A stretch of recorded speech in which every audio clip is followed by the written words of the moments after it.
Kayaknya baru minggu kemarin nih, gue buat konten tentang ulah pejabat yang berlabel loyalis Jokowi. Sekarang sepertinya punya misi untuk menusuk dari dalam. Sekarang muncul lagi nih masalah yang ditimbulkan oleh salah satu pejabat yang berlabel loyalis Jokowi, yaitu Pak Tito Karnavian. Gak ada angin, gak ada hujan, tiba-tiba dia buat keputusan aneh. Dia memindahkan wilayah pengusaha 4 pulau yang sebelumnya di bawah kekuasaan Provinsi Aceh, sekarang di bawah kekuasaan Provinsi Sumatera Utara. Urusan Raja Ampat belum selesai. Sekarang muncul lagi urusan beginian. Adeh.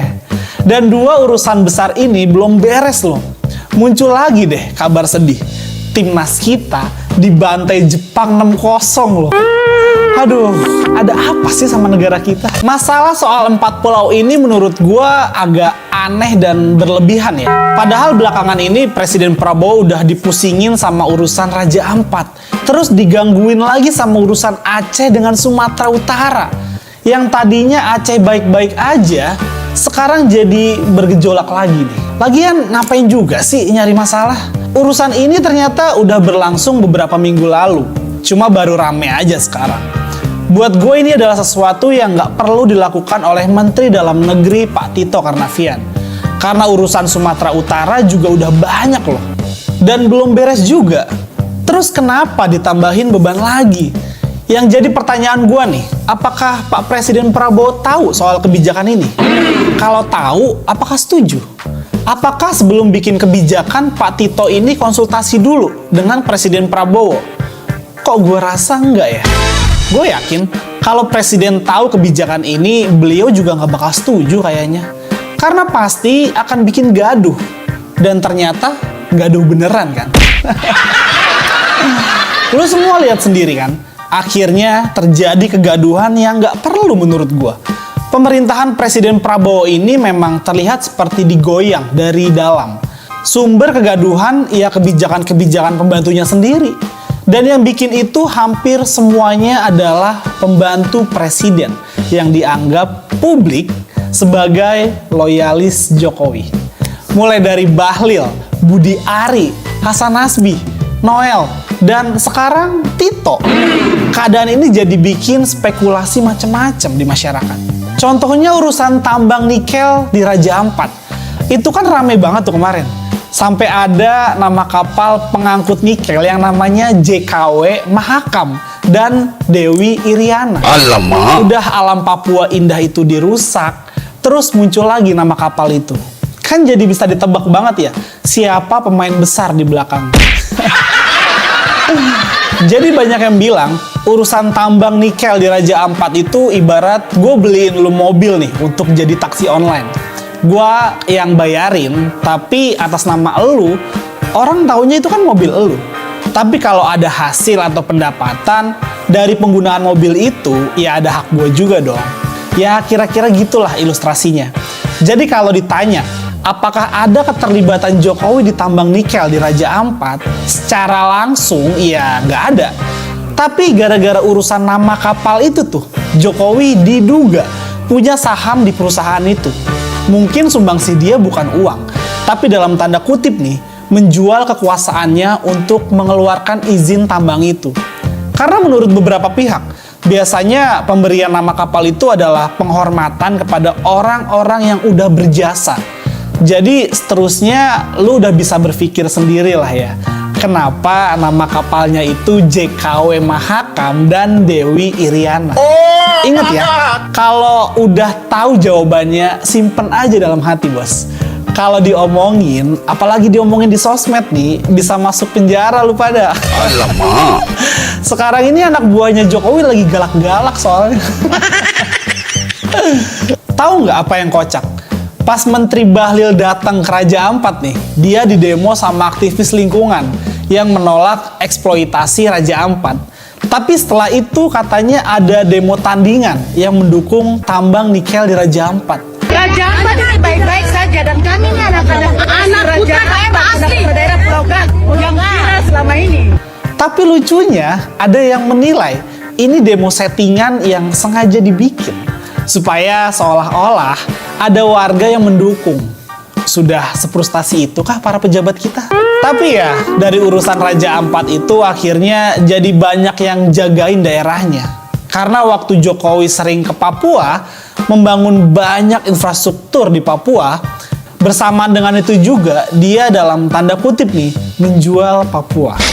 Bahkan temen gue sambil bercanda bilangnya kayak gini nih. Waduh, Jokowi pernah datang ke Danau Toba tuh. Jangan-jangan nanti Danau Toba juga diacak-acak lagi. Alamak. Segitu parnonya loh masyarakat di bawah.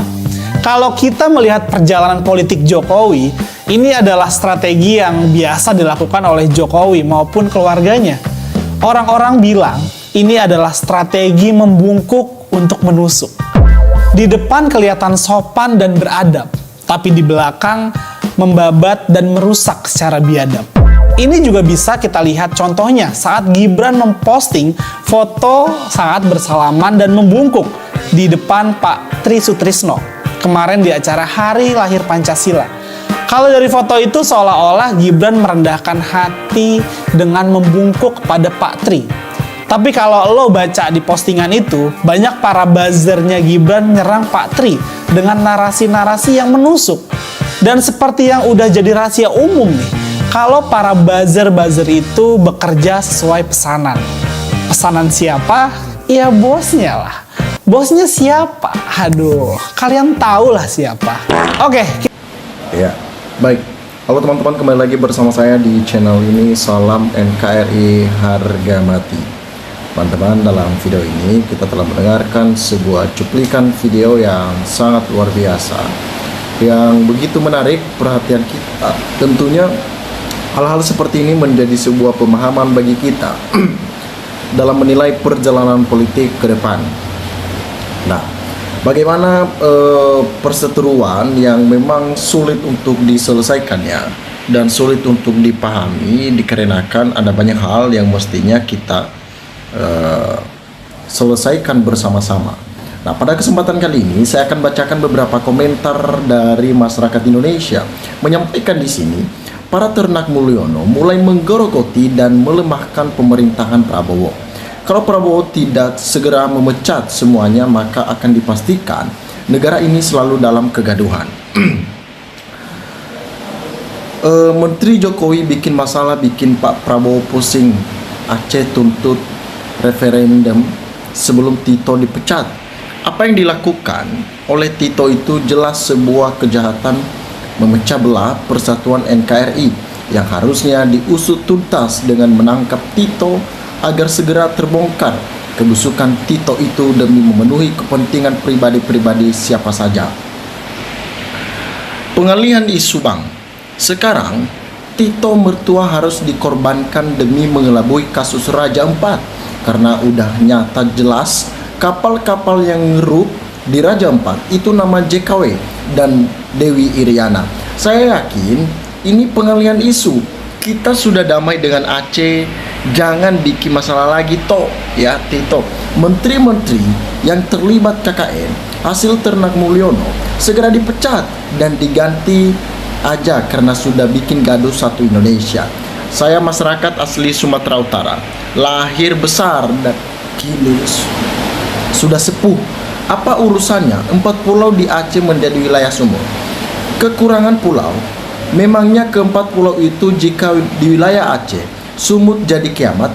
Banyak pulau di wilayah sumut, urus dulu itu, bikin seperti kota Medan majunya. Bisa kan? Kalau bisa itu baru hebat. Yang lain bisa jadi dengan sendirinya kepingin maju. Coba urus dulu pulau-pulau ini. Sudah baguskah? Pulau Nias, pulau terbesar di Kepulauan Nias dengan berbagai pulau kecil lainnya. Pulau Samosir, pulau yang berada di tengah Danau Toba, dikenal dengan keindahan alamnya. Pulau Berhala, pulau terluar di Sumatera Utara, terletak di selatan Malaka. Pulau Sibandang, Pulau Bangke, Pulau Batu Hitam, Pulau Batu Layar, Pulau Pini, Pulau Musala, Pulau Pengurusan, Pulau Tanabra, Pulau Tanah Masa, Pulau Bojo, Kepulauan Hinako, pulau-pulau yang ditetapkan masuk wilayah Sumatera Utara. Pulau Simuk, Pulau Salah Namo, Pulau Marsala, dan masih banyak pulau-pulau yang lain. Ya, Kementerian Dalam Negeri, apa perlu bagi-bagi yang begitu? Mending urus dulu hal Sumatera Utara amburadulnya, letak wilayahnya yang tidak strategik. Misalnya Kabupaten Deli Serdang, muter kemana-mana, kenapa tidak sinkronkan lebih baik dengan menyederhanakan batas wilayah dengan merubah petanya. Yang penting masih dalam NKRI. Selama ini adem-adem saja, malah dibikin berebutan pulau. Nah, saya lebih setuju seluruh Nusantara zaman kekuasaan Sriwijaya kita rebut kembali wilayah itu, yang kini jadi negara atau kerajaan lain. Itu baru mantap. Ribut ke 4 pulau, terus kalau masuk peta wilayah Sumut mau jadi apa? Yang ada belum terurus dengan benar, persis seperti kakak beradik berebutan sandal tertentu, padahal banyak sandal bagus-bagus di rak sepatu. Ya, itu yang terjadi. Aceh tuntut merdeka disepelekan 20 tahun lebih, malah ditutupi janji Helsinki dengan cara gertak menakut-nakuti dengan 4 batalion baru di Aceh untuk memancing konflik baru. Bayangkanlah, 350 tahun Aceh lawan Belanda, 3,5 tahun Aceh lawan Jepang, lawan PKI, dan 30 tahun lawan darurat militer brutal. Sebaiknya, walau tak mau bela Aceh, jangan nambah rumit lagi lah. Itu yang terjadi. Teman-teman, silakan berikan tanggapan teman-teman di dalam kolom komentar ini, sehingga kita dapat bertukar pikiran antar satu dengan yang lain lewat kolom komentar ini. Terima kasih teman-teman. NKRI harga mati.